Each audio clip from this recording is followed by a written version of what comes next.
नमस्कार प्रेक्षक मित्रांनो, चॅनलवर नवीन असाल तर व्हिडिओला लाईक, चॅनलला सबस्क्राईब करा, तसेच बेल आयकॉनसुद्धा प्रेस करा आणि व्हिडिओ आवडल्यास कॉमेंटमध्ये ओम नमः शिवाय लिहायला अजिबात विसरू नका। चला तर आपण व्हिडिओला सुरुवात करूया। माझं लग्न एका अल्पवयीन सुंदर मुलीशी झालं होतं। मी खूप आनंदी होतो, पण लग्नाच्या 2 महिन्यांनीच मला उदरनिर्वाहासाठी दुबईला जावं लागलं। ती खूप रडली, म्हणाली जाऊ नकोस। मला वाटलं ती घाबरलेली आहे। मी तिला विचारलं कशामुळे घाबरतेस, पण ती अधिकच गोंधळली। दुबईला जाणं माझी गरज होती म्हणून मी गेलो, पण तिने मग माझ्याशी बोलायचंच बंद केलं। 4 महिन्यानंतर मी संतापून भारतात परत आलो। मनात ठरवलं होतं तिचा समज काढून टाकीन, पण घरी पोचलो तर पाहिलं घराला कुलूप लावलेलं होतं। मी थक्क झालो। शेजाऱ्यांना विचारलं माझी बायको आणि घरची मंडळी कुठे आहेत। तेवढ्यात घराच्या आतून हलकीशी किंकाळी ऐकू आली। मी घाबरून तात्काळ कुलूप तोडलं आणि आत गेलो। जे दृश्य पाहिलं त्याने माझे डोळे विस्पारून गेले। मी जेव्हा मागे वळून निघून जायला लागलो, पण अचानक मला विचित्र बेचैनी जाणवायला लागली। वाटलं इथे काहीतरी सोडून चाललोय, मला इथून जायचं नाही।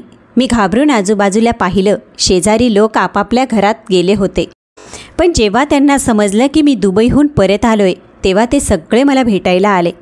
त्यांनी दरवाजाकडे बोट दाखवत सांगितलं तू गेल्यावर 2 महिन्यांनी इथे कुलूप लागलं।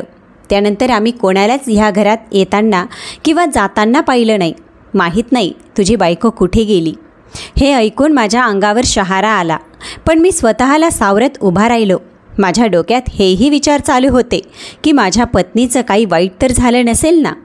घरी गेलो तर आईने ही दुःख व्यक्त केलं। ती म्हणाली तुझ्या जाण्यानंतर मी टीनाला म्हटलं होतं की माझ्याकडे येऊन राहा, पण तिनं नाकारलं। मी आधी आश्चर्यचकित झाले, आग्रह केला की एकटी कशी राहशील, पण ती हट्ट धरून बसली आणि म्हणाली मी इथेच राहणार। त्यामुळे मी तिला फारसा आग्रह केला नाही। एका आठवड्यानंतर मी पाहायला गेले तर तुझं घर बंद होतं, लोकांनाही काहीच माहिती नव्हतं। हे सगळं ऐकत असताना मी अधिकच अस्वस्थ होत चाललो होतो। आई मला समजावत होती आणि नाहीच मिळाली तर ती स्वतःहून निघून गेली असेल। तिच्या मागे स्वतःला थकवून घेऊ नकोस, शांत राहा। मी झोपेच्या गोळ्या घेऊन झोपायला गेलो। काही वेळाने झोप लागली खरी, पण किती वेळ झोपलो ते माहीत नव्हतं। पण अचानक एक विचित्र स्वप्न पडलं। टीना माझ्या स्वप्नात आली आणि जोरजोरात रडत म्हणाली अनिल तू नीट केलं नाहीस, मला या हैवानाच्या हवाली करून गेलास। ते मला प्राण्यांसारखं वागवतात। अनिल तू कुठे आहेस, देवाचं नाव घेते पण मला वाचव। हे ऐकून ती ढसाढसा रडू लागली। मी तिला धीर द्यायला पुढे गेलो आणि तेव्हाच माझं स्वप्न तुटलं। मी जोरात तिचं नाव घेतलं, हाक मारली, पण ती फक्त स्वप्नात होती, प्रत्यक्षात नाही। मी घाबरून इकडे तिकडे पाहिलं तर मी स्वतःला माझ्या खोलीत बिछाण्यावर पाहिलं। पटकन उठून पाण्याचा ग्लास घेतला। मी मोबाईल घेतला आणि घराबाहेर पडलो। काहीच सुचत नव्हतं, कुठे जावं, काय करावं। अस्वस्थ होऊन पुन्हा माझ्या जुन्या घराकडे गेलो। तिथं अजूनही तसंच कुलूप होतं, पण आता त्यावर थोडासा गंजही दिसत होता।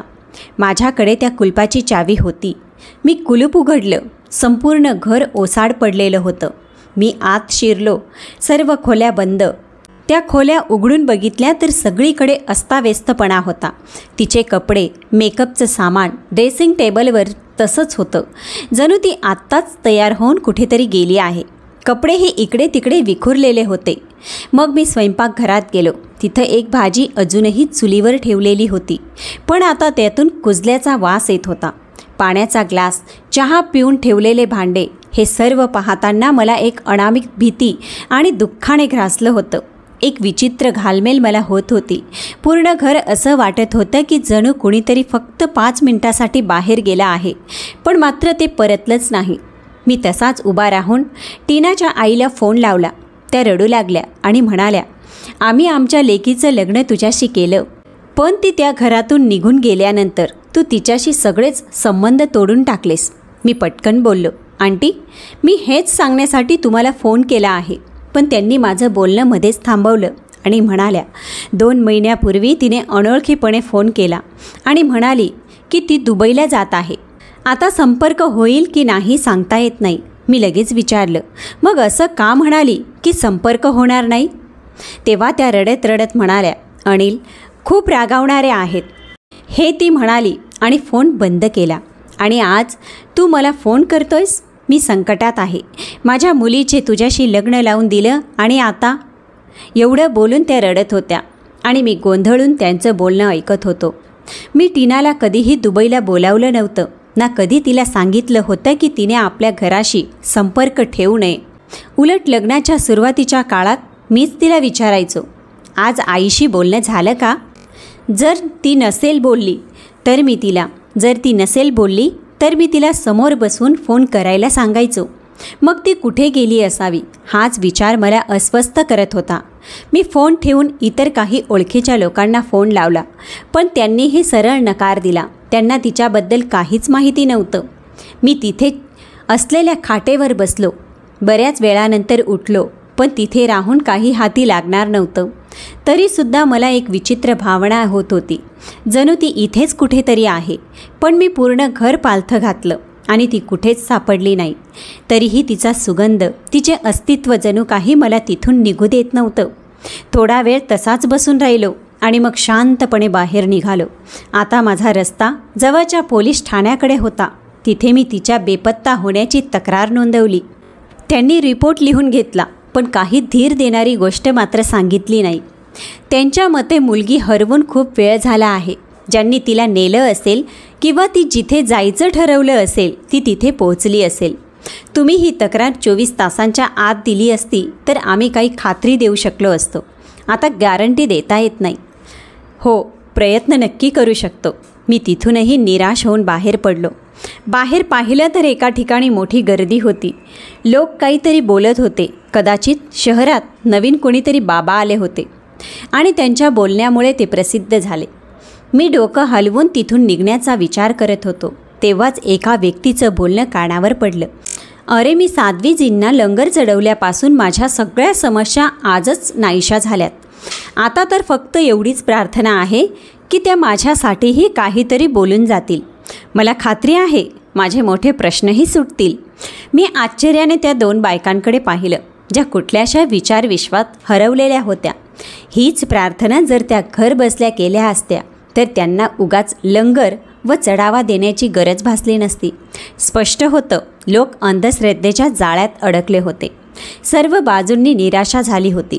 देवाजवळ रडून रडून तिच्या सापडण्याची प्रार्थना करत होतो.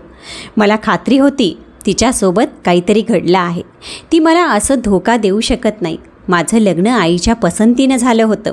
मला त्यात काहीच हरकत नव्हती. लग्नानंतर लगेचच माझी दुबईत नोकरी लागली. आईला हे सगळं समजल्यावर ती खूप आनंदी होती. पण टीना रडायला लागली. मी तिला समजावत म्हणालो, असं काही नाही, मी जातो, पण तू एकटी राहणार नाही. तेव्हा ती हळूच म्हणाली, मला नकोय की तुम्ही मला एकटी सोडून जा. तुमच्याशिवाय मी काय करीन? मी तिला खूप समजावलं. मग मी जायच्या दिवसापासून पूर्णपणे सामान भरण्यात गुंगून गेलो. त्या काळात मी लक्ष दिलं नाही, पण टीना खूप हरवलेली वाटत होती. ती एक दिवस विचारात गुंतून बोलली, अनिल, तुम्ही माझी विचारपूस करत राहाल ना? मागे काय होईल? मी आश्चर्याने विचारलं, काय झालं? तर तिनं आपल्या छातीवर हात ठेवत म्हटलं, अनिल, मला काही बरं वाटत नाही आहे. असं वाटतंय की तुम्ही गेलात तर काहीतरी खूप वाईट होईल. तिच्या या बोलण्याचा अर्थ मी त्यावेळी समजूच शकलो नाही. ती खूप घाबरलेली वाटत होती. पुढे ती म्हणाली, मला लहानपणापासून खरे स्वप्न पडतात. ही गोष्ट तिनं एकदा आधीही सांगितली होती, पण मी फारसं लक्ष दिलं नव्हतं. पण आता तिनं पुन्हा तीच गोष्ट सांगितल्यावर मी विचारलं, स्वप्नात काही पाहिलं आहेस का? ती गोंधळून म्हणाली, हीच तर अडचण आहे. स्वप्नात काही संकेत असतो, पण तो मला समजत नाही. घटना घडल्यानंतरच कळतं की त्या स्वप्नाचा अर्थ काय होता. पुढे ती म्हणाली, आता मी असं स्वप्न पाहिलंय की मी तुम्हाला विमानतळावर सोडते आणि लगेचच एका विहिरीत कोसळते आणि तुम्ही मला वाचवू शकत नाही. मग दुसरं स्वप्न आलं, जणू मी बेशुद्ध पडले आहे आणि माझ्या आजूबाजूला खूप लोक आहेत. सगळेजण माझ्याशी बोलायचा प्रयत्न करत आहेत. ती विचारात पडलेली हे सगळं सांगत होती. मी माझी बॅग भरणं थांबवलं आणि तिच्याजवळ आलो. विचारलं, हे काय स्वप्न आहे? याचा अर्थ काय असू शकतो? ती डोकं हलवत म्हणाली, मला खरंच माहिती नाही हो. हे सगळं काय चाललंय? आणि का दिसतंय काहीच अंदाज नाही. फक्त एक भावना आहे, जर तुम्ही गेलात तर मी संपून जाईल. कृपया मला सोडून जाऊ नका. असं म्हणत ती माझ्या गळ्यात पडून जोरजोरात रडायला लागली. मी त्यावेळी तिच्या बोलण्याकडे दुर्लक्ष केलं, कारण मला विदेशात जायचं वेड लागलं होतं. माझे वडीलही दुबईत काम करत होते. त्यांच्या निधनानंतर मी त्यांच्या जागी अर्ज केला होता आणि विदेशात जाणं हे माझं बालपणाचं स्वप्न होतं. त्यामुळे टीना जे काही सांगत होती त्यावर तिला धीर देण्याऐवजी माझ्याकडे दुसरा काहीच पर्याय नव्हता, कारण तिच्यासाठी मी माझं स्वप्न सोडू शकत नव्हतो. खूप मेहनतीने ही संधी मिळाली होती आणि ती मी गमावू शकत नव्हतो. मी तिला समजावलं, तू काळजी करू नकोस, हे फक्त तुझे भास असतील.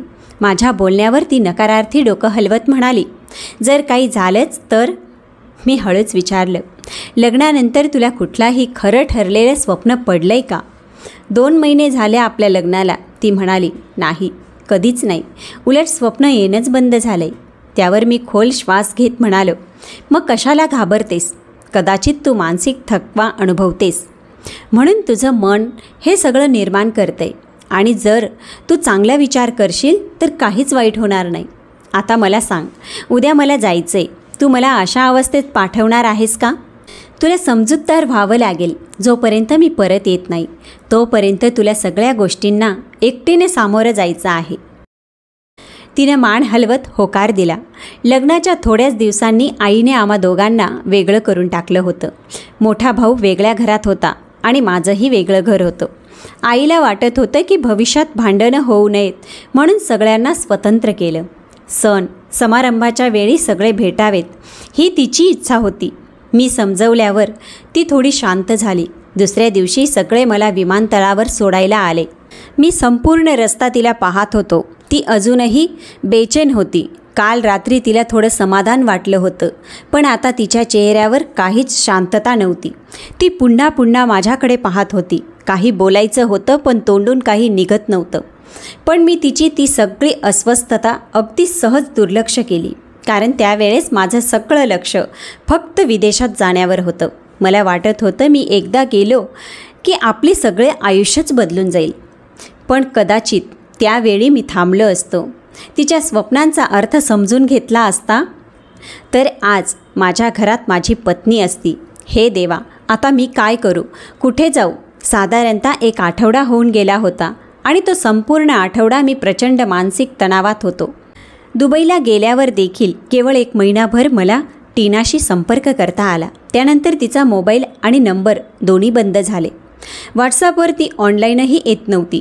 माझ्या परत येण्याला अजून वेळ होता, पण टीनाच्या दूर जाण्याने जे दुःख माझ्या मनात निर्माण झालं होतं त्याला मी थांबवू शकलो नाही.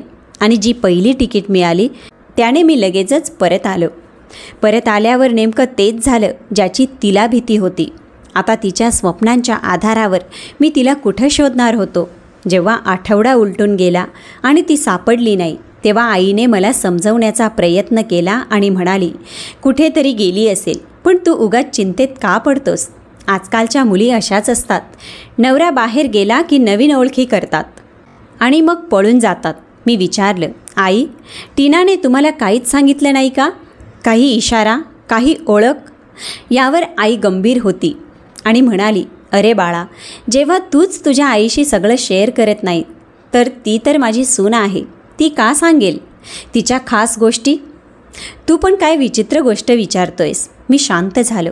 2 दिवसांनी मला पुन्हा तेच स्वप्न आलं, पण यावेळी ते स्वप्न थोडं वेगळं होतं. एक बंद खोली होती जिथे टीना बांधलेली होती आणि तिचे डोळे मिटलेले होते, जसं ती झोपलेली असावी, पण प्रत्यक्षात ती जागी होती. मी खोलीत शिरताच तिनं मला पाहून जोरजोरात रडायला सुरुवात केली आणि म्हणाली, तुम्हीच आहात माझे अपराधी. तुमच्याशी जोडलेले सगळे नातेच माझे दोषी आहेत. मी नाही म्हटलं होतं, पण तुम्ही थांबला नाहीत. तुम्ही माझी काहीच माहिती घेतली नाही आणि मी इथे रोज मरत राहिले. तिकडे पहा, ते लोक माझ्या जीवाच्या मागे लागले आहेत. अनिल, त्यांच्यापासून मला वाचवा, ते माझा छळ करतात. असं म्हणत तिनं एका बाजूला इशारा केला. मी मान वळवली तर एका मोठ्या भिंतीत खिडकी होती, जिथून असंख्य लोक तिला हाक देत होते. ती मला पुन्हा पुन्हा हाक मारत होती. मला इथून घेऊन चल, हे लोक मला मारून टाकतील. मी आश्चर्याने पाहतच राहिलो. गर्दी वाढतच चालली होती. मग त्या सगळ्यांनी एकत्र येऊन ती खिडकी एकाच झटक्यात फोडली आणि माणसांची एक मोठी लाट टीनाकडे धावली. ती किंकाळायला लागली, रडायला लागली. मी तिच्याकडे धाव घेईपर्यंत ती गर्दीत कुठेतरी हरवून गेली आणि त्या स्वप्नासह माझी झोप मोडली. मी इकडे तिकडे पाहिलं. आजही मी माझ्याच खोलीत होतो. हे कसले स्वप्न आहेत? काही संकेत आहेत का तिला शोधण्यासाठी, की हे फक्त माझ्या मनाचे खेळ आहेत? मी बाहेर आलो. आई अंगणात बसली होती. मी तिच्याजवळ जाऊन तिच्या मांडीवर डोकं ठेवून रडायला लागलो. ती मला जितकं सावरायचा प्रयत्न करत होती तितकंच माझं रडणं वाढत चाललं होतं. आई, मीच आहे टीनाचा गायब होण्याचा गुन्हेगार. ती मला थांबवायला सांगत होती. आई मला सावरण्याचा खूप प्रयत्न करत होती. ती वारंवार माझं लक्ष दुसरीकडे वळवण्याचा प्रयत्न करत होती, जेणेकरून मी टीनाच्या विचारांनी वेडा होऊ नये. एक दिवस मी घरात तसाच बसलेलो होतो. तेव्हा आईची एक मैत्रीण घरी आली. अरे अनिल, तू केव्हा परत आलास? मी जर इथे आली नसते तर तू मला भेटायलाही आला नसतास. मी गप्पच राहिलो. टीना गायब झाल्यामुळे मी फारसं कुणाशी बोलत नव्हतो. तोपर्यंत आई तिथं आली. ती प्रेमाने म्हणाली, अगं, नातेवाईकांना घेऊन जातेस साध्वीकडे, तर माझ्या मुलालाही घेऊन जा. पाहतेस ना काय त्रास होतोय त्याला, कसा झालाय तो. आई आहेस ना त्याची. त्या बाईनं माझ्याकडे पाहिलं आणि हळहळत डोकं हलवू लागली. बघ बाळा, गेला नाहीस ना साध्वीजींकडे? अरे, त्या देवीसारख्या आहेत, ज्यांच्यावर देवाची विशेष कृपा आहे. जे कोणी आपलं दुःख घेऊन त्यांच्या पाया पडतो त्यांना ते एक स्वप्न देतात आणि लगेच उपाय सांगतात. मला या सर्व गोष्टींवर विश्वास ठेवायला अवघड होतं. मी थेट म्हणालो, मला हा सगळा प्रकार थोडासा अयोग्य वाटतो. पण ती बाई हसत म्हणाली, अरे चुकूनही असं म्हणू नकोस. सांग की मग ते पाऊल उचलायचंय मला. शेवटी प्रार्थना तर करूच शकतो ना. ती बाई खरंच खूपच चिपकू आणि व्यक्तिगत स्वभावाची होती. बिनधास्तपणे माझ्या कानात दखल देण्याचं तिला वाव होता. मी शांतपणे उत्तर दिलं, माझी पत्नी सापडलेली नाही आणि माझं मानसिक संतुलन खूप मागे गेलंय. जर आपल्याकडे माझ्यासाठी काही सूचना आहेत तर ठेवा आपल्याजवळ. पण जर तुम्ही आईंना भेटायला आल्या आहात तर फक्त त्यांना भेटा. इतर गोष्टीत कृपा करून हस्तक्षेप करू नका. असं म्हणत मी तिथून निघालो. ती बाई मागून जबरदस्त हसत होती. अरे, तुम्ही फारच झपाटलेल्या वाटता. तुम्हाला वाईट न वाटो, पण तुमच्या समस्येचं फक्त साध्वीजीच समाधान देऊ शकतात. त्या गायब लोकांना शोधण्यात खास निपुण आहेत. ती बाई बोलता बोलता एवढ्या उलथापालथीत घुसमट करत होती आणि माझं डोकं जोरात फाटू लागलं. मी गाडीची चावी उचलून घरात निघून गेलो. पहिले अंगणात काही काळ बसून राहिलो. नंतर घराची साफसफाई सुरू केली. 2-3 तासात वरच्या मजल्यापासून ते खालच्या मजल्यापर्यंत घर स्वच्छ करून टाकलं. पण मन खूप भारावलेलं होतं. मग मी बैठक स्वच्छ करण्यासाठी पुढे गेलो. बैठकीचा ताळा उघडला आणि मी दंग झालो. बैठक कधीच उघडलेली नव्हती आणि तेच माझी मोठी चूक होती. माझ्या मनात विचार आला की का नाही तर स्वतःचं डोकं भिंतीला मारून घेईन. इतकी मोठी चूक झाली होती. मला सगळं घर नीट तपासावं लागणार होतं, खास करून बैठक, कारण तिथंच स्पष्ट दिसतं की माझी पत्नी तिथं ठेवण्यात आली होती. भिंतीला लोखंड सळई बांधलेली होती, 4 म्हणजे 2 हात 2 पायांसाठी. त्यामुळेच मला एकदम धक्का बसला. त्याच ठिकाणी तीव्र आणि घाण वास येत होता. तिथं खाण्याची भांडी आणि पाण्याचा कूलर इतक्या मोठ्या प्रमाणात पसरलं होतं. बैठकीतील फर्निचर एका भिंतीशी घट्ट लावून ठेवलेलं होतं. मी लगेच बैठकीचा दुसरा दरवाजा उघडायला धाव घेतली. तो मागची गल्लीत जाईल असे वाटला, पण तो मुख्य गेटच्या गल्लीपेक्षा मागेच होता. त्यामुळे जेही लोक होते त्यांनी माझी पत्नीला आपल्यासारखंच प्रताप म्हणून घरातच ठेवलं होतं आणि घर बऱ्याच दिवसापासून बंद असल्याचं दाखवून सगळ्यांना गोंधळून टाकलं होतं. त्यामुळे कोणालाही शंका आली नाही आणि ते निश्चिंतपणे टीनाच्या जवळ राहू शकले. म्हणूनही मला अजून समजत नव्हतं की जर त्यांना तिला घरातच ठेवायची होती तर तिला का त्यामुळे बांधलं गेलं आणि शेवटी त्यांचा हेतू काय होता. परिस्थिती खूप भयंकर झाली. मी ताबडतोब पोलिसांना कॉल केला आणि त्या ठिकाणाची सर्व माहिती दिली.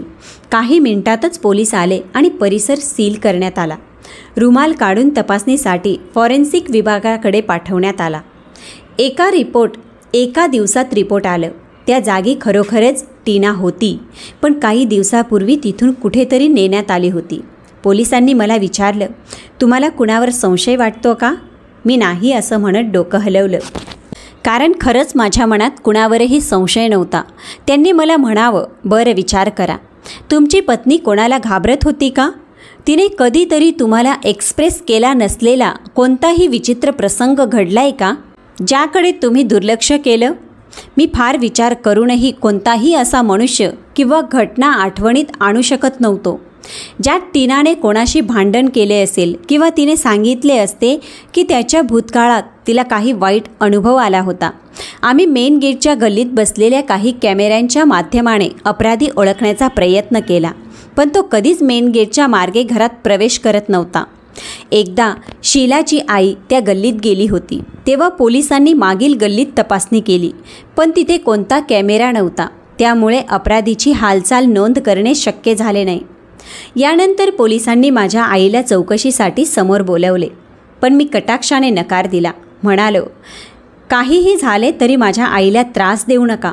पोलीस तरीही म्हणाले, किमान एकदा तरी आम्हाला तुमच्या आईला चौकशीसाठी बोलवावं लागेल, आणि टीनाचा केस मागे घेऊन घेतला. या निर्णयाने पोलीस खूप रुष्ट झाले. आईला जेव्हा याची माहिती दिली ती खूप रागवली. म्हणाली, बाळा, तुम्ही बरोबर केले नाही. ते लोक आपलं काम करत होते. तुम्ही काय एवढी ताबडतोब केस बंद करायची? कदाचित काही काळ थांबले असते तर किमान ते कोणीतरी ट्रेस मिळवले असते. तिने मला खंबीरपणे झापून धरले, पण माझा आईवर कोणताही आरोप न करण्याचा मानस होता. म्हणालो, देव नीट पाहील, काळजी करू नकोस. जर देवाला होत असेल तर तो तिचा काहीतरी ट्रेस आपल्याला देईनच. तुम्ही पाहाल, ती स्वतः आपल्यासमोर उभी राहील. नाही झालं तरी कितीही प्रयत्न केले तरी आम्ही त्या पातळीवर पोचणार नाही. पण तुला त्रास देऊ शकत नाही. या शब्दावर आई रडू लागली आणि मला खूप सारी श्रद्धा दिली. मी खोलीत गेलो आणि वयस्क लोकांप्रमाणे गीताचा अभ्यास केला. वारंवार माझ्या पत्नीच्या सुरक्षिततेसाठी देवाकडे प्रार्थना चालू केली. मला माझी भयंकर चूक वाटू लागली. पत्नीला एकटी सोडून जाणं ही माझी सर्वात मोठी चूक होती. सुमारे 15 मिनिटं अशा स्थितीत झोकून श्रद्धा केली. नंतर अचानक मनात एक गोंधळ बसला. श्रद्धा करून उठलो.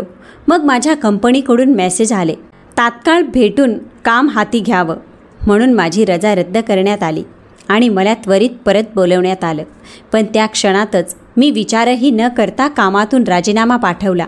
त्यावेळी आई खोलीत होती. मी तिला सांगितलं. तिचा राग उफाळला.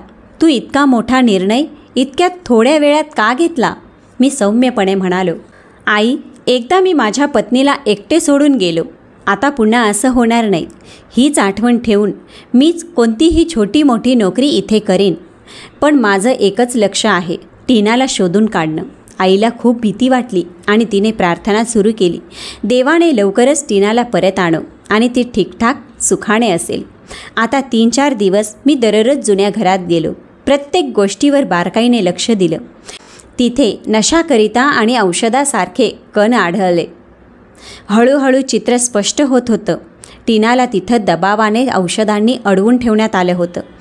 कदाचित तिने विरोध करू नाही म्हणून. मी खूप प्रयत्न करूनही तिथे कोणताही सूत्र मिळवू शकलो नाही. परंतु काहीच हाती आलं नाही. अंतःकरण भारावून बसलो आणि जोरजोरात रडू लागलो. नंतर कधी झोप लागली, पण इथंच बसून रडत राहिलो. आणि झोपेत पुन्हा एकदा टीना स्वप्नात आली. ती खूप थकलेली, असहाय्य दिसत होती. अगदी शांततेने म्हणाली, तुला अपराधी का दिसत नाहीत? तो तुझ्या जवळच दडून बसला आहे, जमिनीखाली. या नरकातून बाहेर काढ. कोणीतरी माझ्या सुरक्षिततेसाठी प्रार्थना करायला हवं. हे बोलून ती दूर निघून गेली. मी फक्त जमिनीवरच पडून होतो. उठून छताकडे पाहिलं. खडबडीत अंगावर काटा आला. ती मला शोधायचीच होती. ज्याने तिला लपवलं त्याला नक्कीच माहिती होतं की मी तिला शोधत आहे. जर लवकरात लवकर मी माझ्या पत्नीला शोधू शकलो नाही तर ते खरोखरच तिला ठार मारतील. म्हणूनच ती स्वप्नात इतकी अस्वस्थ वाटत होती. हे देवा, आता मी काय करू? मला काहीतरी दिशा दाखव. मला समज दे. माझे मार्गदर्शन कर. जेणेकरून मी माझ्या पत्नीला शोधून काढेन. अशा प्रकारे देवाकडे प्रार्थना करत मी घरातले सगळे रूम बंद करून बाहेर पडलो. मी नुकताच गल्लीच्या बाहेर पडलो होतो तेवढ्यात मला टीनाची मैत्रीण दिसली.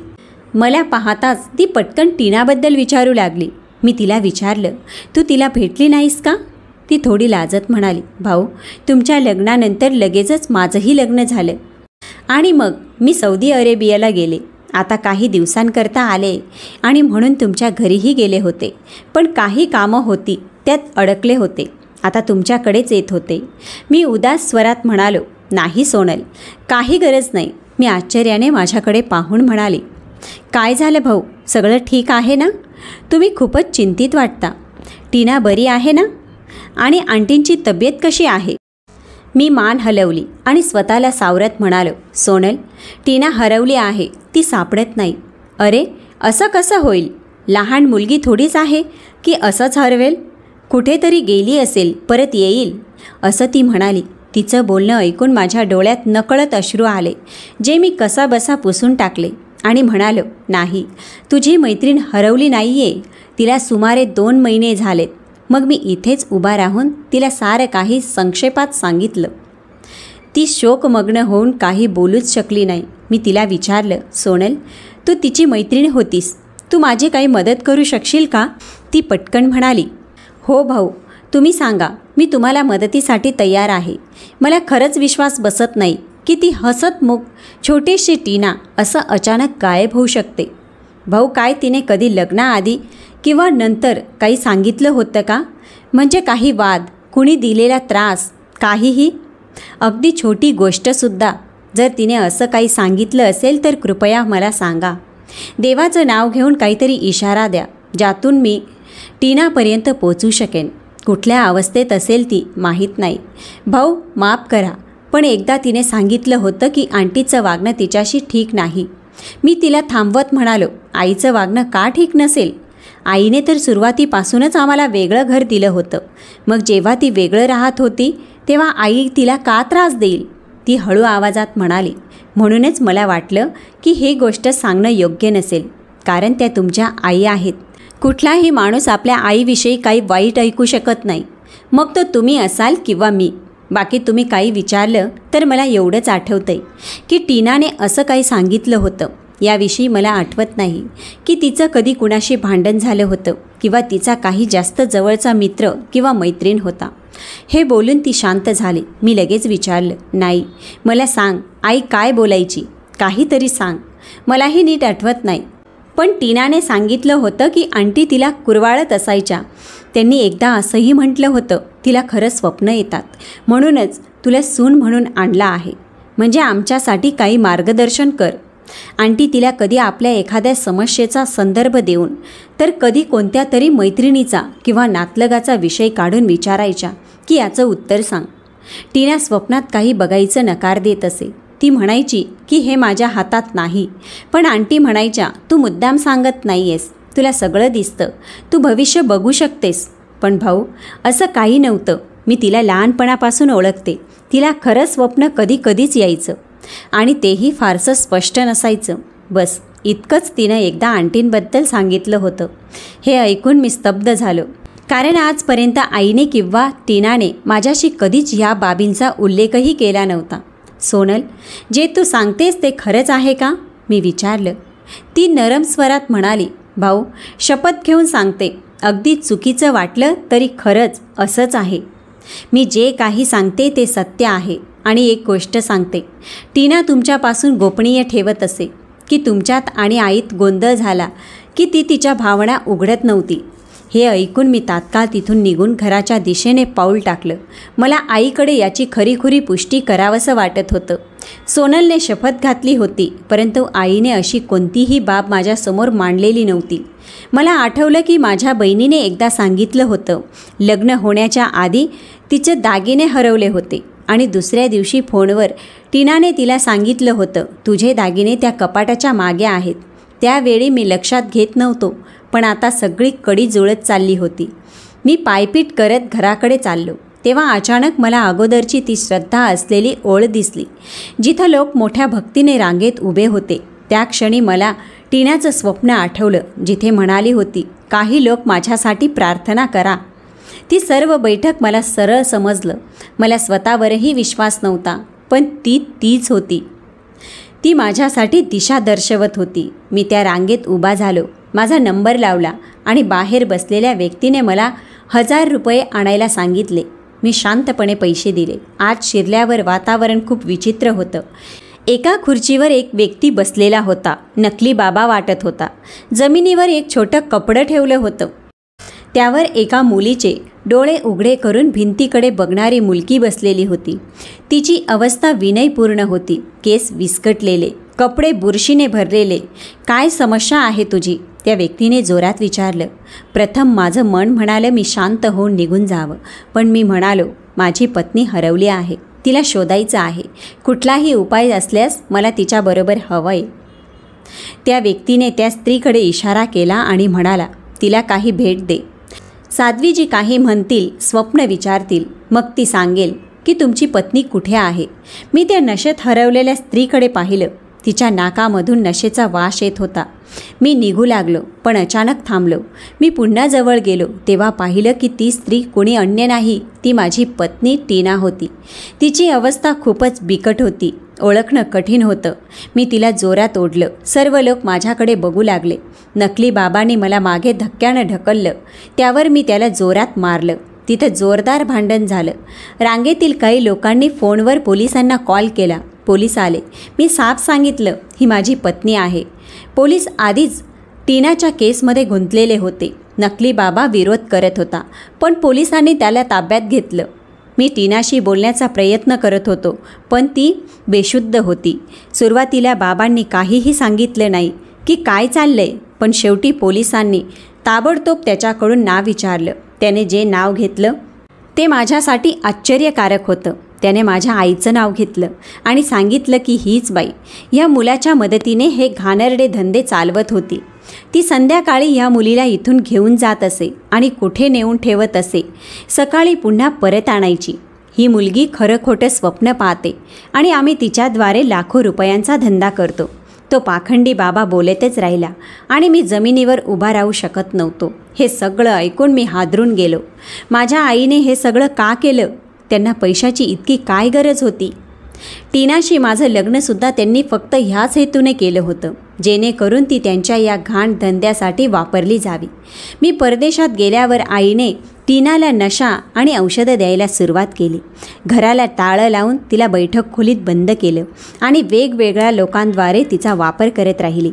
मी इथंच स्तब्ध उभा होतो. तेव्हा एक पोलीस अधिकारी माझ्याजवळ आला आणि म्हणाला, हां भाऊ, आता तरी सांगा, अजूनही तुमच्या आईवर कसलीही चौकशी नको आहे? अजूनही त्यांना माफ करायचं आहे का? आता हे सिद्ध झालं होतं की या सगळ्याच्या मुळाशी माझी आई होती. माझ्या डोळ्यासमोर सगळं अंधारून गेलं. पोलिसांनी आईला ताब्यात घेतलं आणि तिच्यावर गंभीर आरोप ठेवले. टीनाला खूप जास्त प्रमाणात नशेची औषधं दिली गेली होती. त्यामुळे तिच्यावर उपचार सुरू झाले. हळूहळू तिची तब्येत सुधारू लागली. पण आमच्या नात्यांवर जे जखम उमटले होते ते कधीच पूर्ण भरून येऊ शकले नाही. आई आता जेलमध्ये होती आणि मी स्वतःच्या आतल्या त्या वादळांशी झुंजत होतो, ज्यात आपल्यांची फसवणूक, प्रेमाचं तुटणं आणि विश्वासाचा मृत्यू याचा समावेश होता. आयुष्य जणू एका क्षणी थांबून गेलं होतं. आता सगळं पुन्हा सुरू करायचं होतं, पण यावेळी पूर्ण एकट्यानं.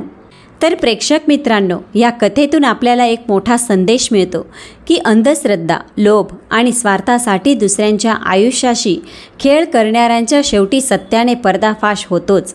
सत्य कितीही लपवलं गेलं तरी शेवटी ते समोर येतच. कोणाच्याही स्वप्नांशी, नात्यांशी आणि भावनांशी फसवणूक करणे हा सगळ्यात मोठा गुन्हा आहे आणि त्याची शिक्षा केवळ कायदा देत नाही, तर वेळ आणि नियतीसुद्धा कठोर शिक्षा देते. प्रेक्षक मित्रांनो, ही होती आजची कथा. तर तुम्हाला आजची कथा कशी वाटली कॉमेंटमध्ये नक्की सांगा. आवडली असेल तर ओम नमः शिवाय लिहायला अजिबात विसरू नका. चला तर भेटूया पुढच्या व्हिडिओत.